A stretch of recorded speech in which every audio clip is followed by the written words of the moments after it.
Hello, I am joyful, peppy, happy Michelle, and today we're going to talk about why that is. Welcome to the Cut the Stress Show, formerly the I Cut the Mustard Show, where you'll learn how to stop stressing, stop stress eating, and finally create the body that you can enjoy forever. If you're ready to lighten up, pun intended, then you're in the right place because you shouldn't have to hate creating the body that you love.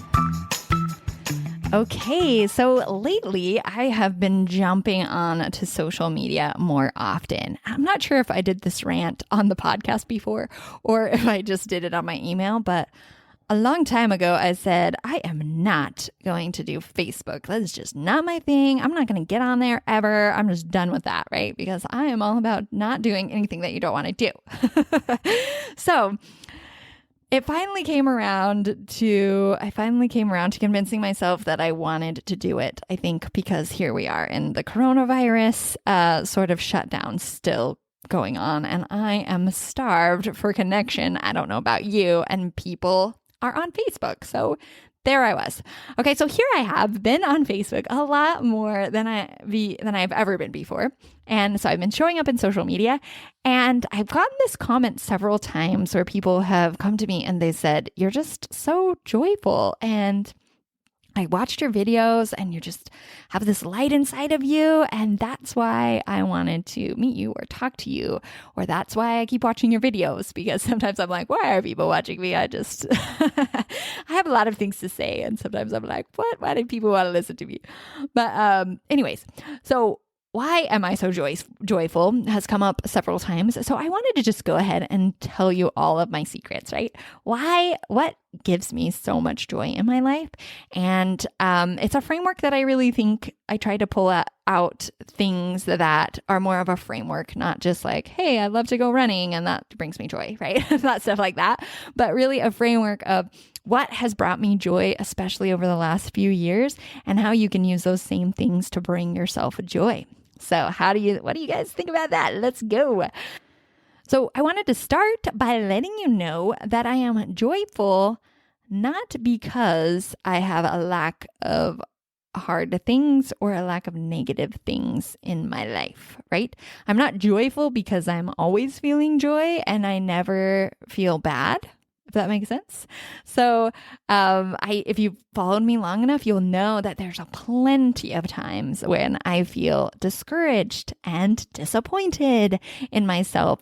And many of you know that I really have struggled for a long time with self-worth. And I just mentioned that a second ago when I'm like, why are people even listening to me? Who am I, right? Like I have a lot of that struggle of who am I really? And just feeling like I'm not good enough. Yeah, I've really struggled with that in the past, which you've known if you've listened to this podcast for very long. So I'm not joyful because my life is absolutely perfect all the time, right? I have things that I struggle with. I feel negative emotion all the time. But I think joy really is just this essence of who you are overall, right?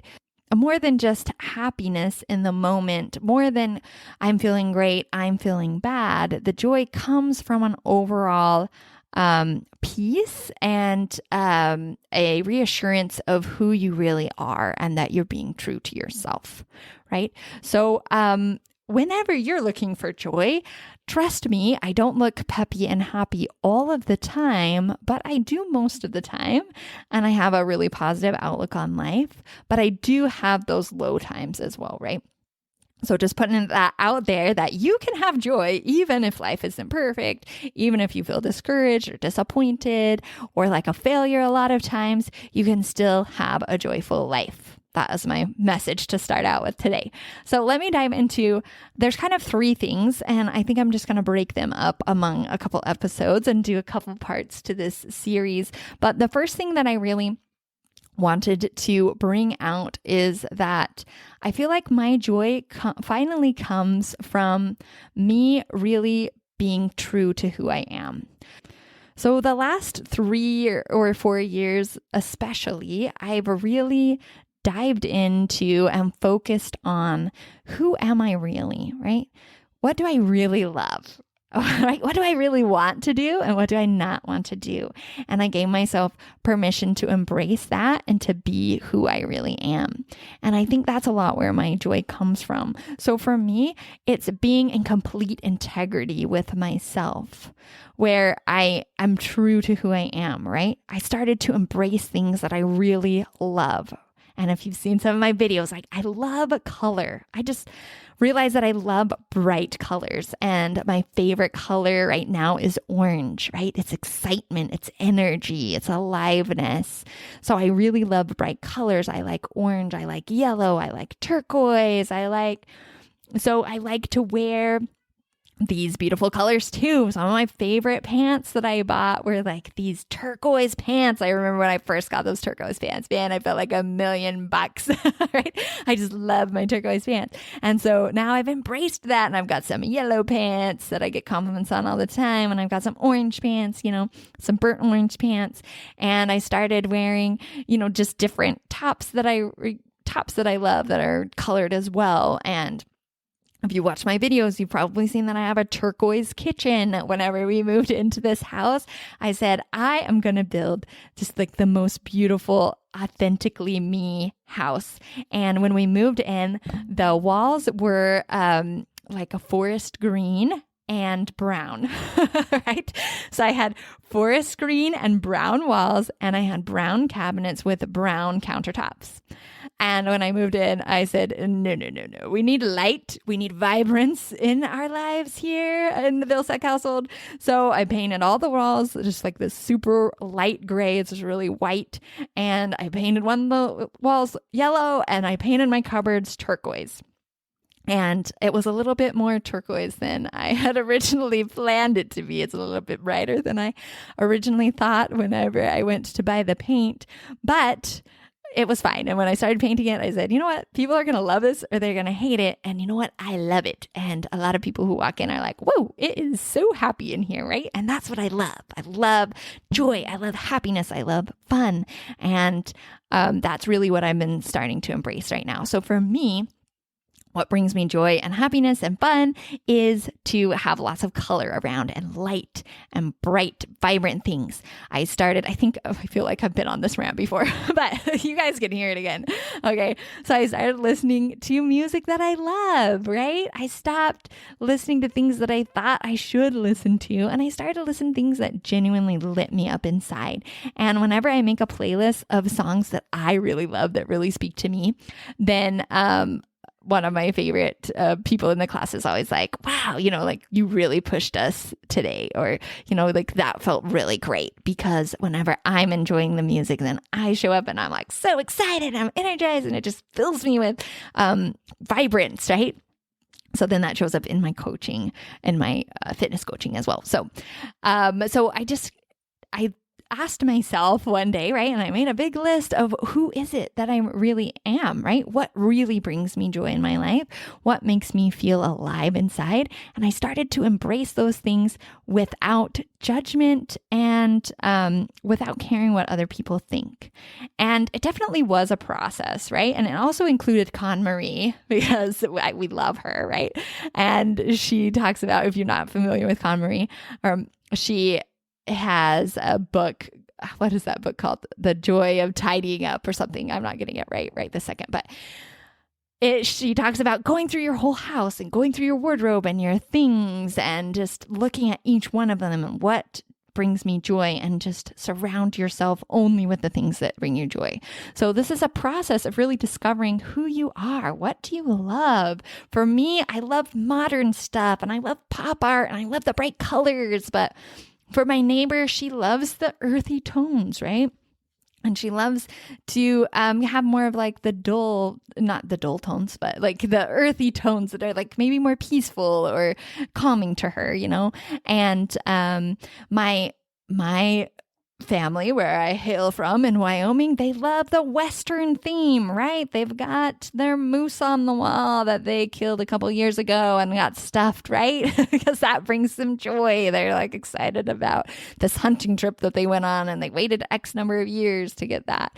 And all of the vegans are like probably laughing right now and is really sad about that. But, for them, that's what brings them joy, even though it might not bring you joy, right? They are excited about the hunting and the fishing and the wildlife and all of that. And so that's what their house is all about, right? But it's about no matter what you are, I'm just saying that there's no right or wrong. You don't have to be me. You don't have to wear yellow pants. You don't have to have orange fingernail polish, right? You don't have to cut your hair short and have flat hair like me. That's what my son calls it, flat hair. So you don't have to be me, right? Because that's not going to feel authentic. It's not going to feel joyful for you. But really diving into what is it that I love? What brings me joy? And just really tapping into that and moving into that. So along with that, I think kind of understanding who I am and leaning into that, I would say that I started also to have more compassion with myself. So I mentioned a lot last episode about feeling things and just kind of separating yourself from what you're feeling and what you're thinking. So the more that I moved into life coaching and learning about thought work and psychology and all of this, I realized that I am not my thoughts. And I remember when I realized that because it gave me such peace, right? To know that sometimes I think bad things, but it doesn't mean that I'm a bad person. And it doesn't mean that I'm going to be bad forever, right? And a lot of times I like to believe that a lot of thoughts aren't even mine. A lot of the thoughts in my head aren't even mine, okay? Because that brings me a lot of peace because I feel like, I'm Christian also. So I feel like, some of the thoughts that are in my head, they come from the Holy Spirit. They come from God. Or if you're not Christian, maybe you believe in intuition. You believe in light. You believe that the universe brings you insight, right? Or ahas. So same thing, that you're getting enlightenment from an outside source that is not yours. I think many of us have that experience where we've been thinking about something or, worried about something and you're just going about your life, you're doing something totally different. And then bam, there's this amazing thought that comes up in your head and it just feels like it's outside of you. And I know this is true because sometimes I'm arguing with it, right? I know it doesn't come from me because sometimes it's like, you really should. I'm going to give you an example of whenever I was on my mission, actually. I served a religious mission in Japan and there was one time we would ride bikes everywhere. And there's one time we were going to bring some soup to one of our ladies from church. And we were going to bring her some soup. I think she was sick and we had to ride our bike a while. I think it's like 30-minute ride on our bike. So something told me, which I like I said, I believe it's the spirit, but you can call it whatever you want. Something told me, hey, you should probably put an extra bag around the soup so that it doesn't spill everywhere. I don't know if all of those instructions were there, but hey, maybe you should put an extra bag around the soup. And here I was arguing with myself, right? Like, no, it'll be fine, right? So I find myself arguing with the voice a lot of times. So of course, that time I decided not to put the bag around the soup. And then whenever I was dry, we rode for that half an hour. And of course, a bunch of it spilled out and made a big mess. I mean, we still had the soup and it was fine. We just had to clean up a big mess as well. When I could have listened to the voice of inspiration and been better off, right? So there's voices inside of our head that are not our own, I feel like, right? So some of them come from the good, the light side of the force, if you will, right? Some of them come from God, I believe, or from the spirit, or that light, that voice, whatever you believe in. But I also believe that there's a dark side, right? There's a Satan that is also around who can kind of like tempt us or plant things into our head that are not as good either. And I really feel like these are a lot of the discouraging thoughts that are like, hey, you know what? Maybe you're not that great. right? Maybe you should just go hide in your hole and don't go out and say something. Right? Maybe you should not try for that promotion, or maybe you're not a good mom. Maybe you're not a good husband. Like those kind of thoughts. I feel like, me personally, I believe that they come from like the darker side of things. So I really, really helped me a lot to think about how my thoughts aren't always mine, and just kind of separate me from my thoughts.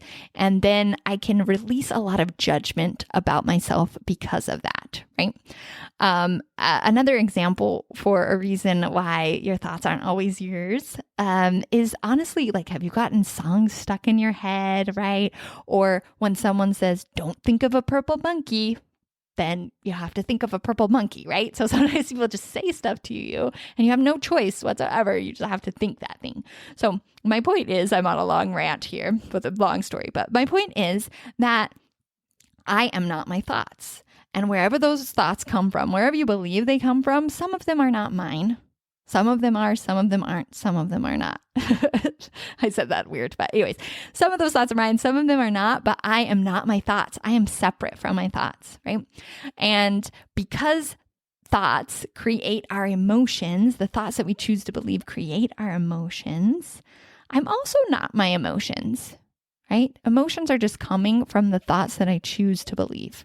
But even whenever it's me that's choosing to believe those thoughts, it still doesn't mean that those thoughts are mine, or that the emotions are me. Exactly. This is very existential. We're talking here.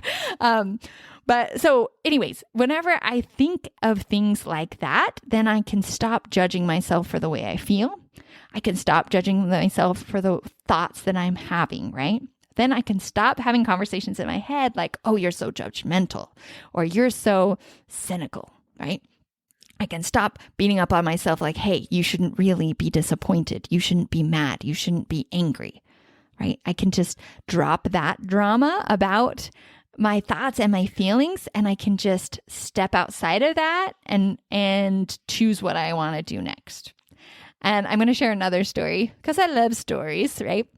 But I think this one kind of illustrates what I'm trying to say to you. But one day I was sitting in church and I just found myself judging everyone in church who walked by.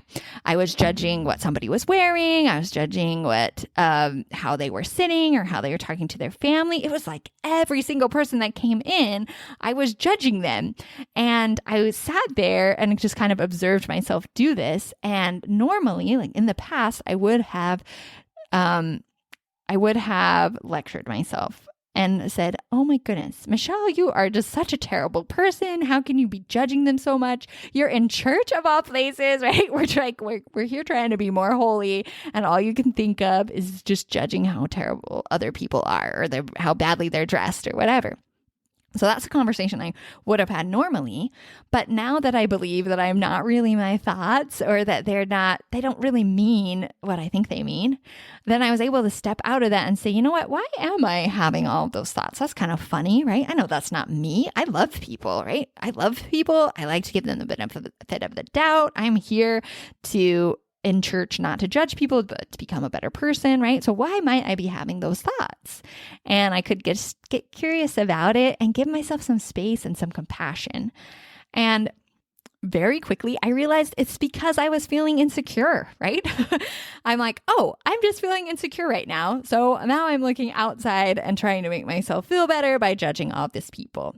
But it's not because I don't love them. It's just because I'm feeling insecure, and that's what my brain's doing. So immediately I was able to drop everything that I thought about them, and I could move on with life, and I can still love myself and trust myself and become a better version of myself without that burden of feeling like I'm a terrible person because I judged people. And actually, my husband and I made it sort of a joke from then on. Whenever you're like thinking something bad or feeling bad about other people, then we're always joking like, oh, you're just insecure, which I know doesn't sound like a joke, but it means a joke to us. So just to recap, here I am. I'm just enjoying talking to you today on the podcast, and I'm on a big rant. But to recap so far, the things that makes me so joyful is that I don't feel weighed down, right? Even though I have negative emotions, even though I have negative thoughts, even though I'm totally flawed and I'm not perfect in any way, I still feel joyful because I have compassion for myself. I've separated myself from my thoughts and my feelings, and I choose to believe that I'm a good person no matter what I think or no matter what I feel. I choose to believe that I am love and I have potential to change the world and be an amazing person, right? So I choose to believe that I am different than my thoughts and feelings. And because of that, I'm also reaching out and trying to be more in integrity with myself. I realize that there's no right or wrong way to live a life, and my current exploration is just trying to figure out what's my favorite way to live life, what's going to bring me the most joy in my life.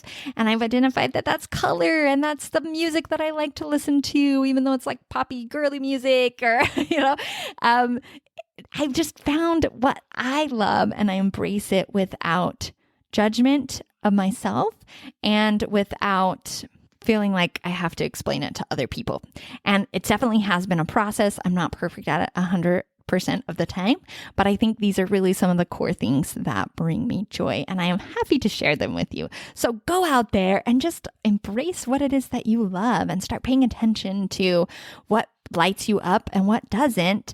And there's no need to have that stuff that doesn't light you up in your life, right? And just start pairing it out one at a time and putting more things in your life that you love instead. And again, separating yourself from your thoughts and your feelings and knowing that you're outside of those things will really help you to maintain your integrity with yourself and compassion with yourself in a way that you probably couldn't do before. So I love you guys, and I'll talk to you next week. Yoo-hoo! Thanks for joining me. And if you loved this episode, go ahead and share it with a friend, and make sure you're subscribed as well so that you can come back here and we can cut the stress together next week.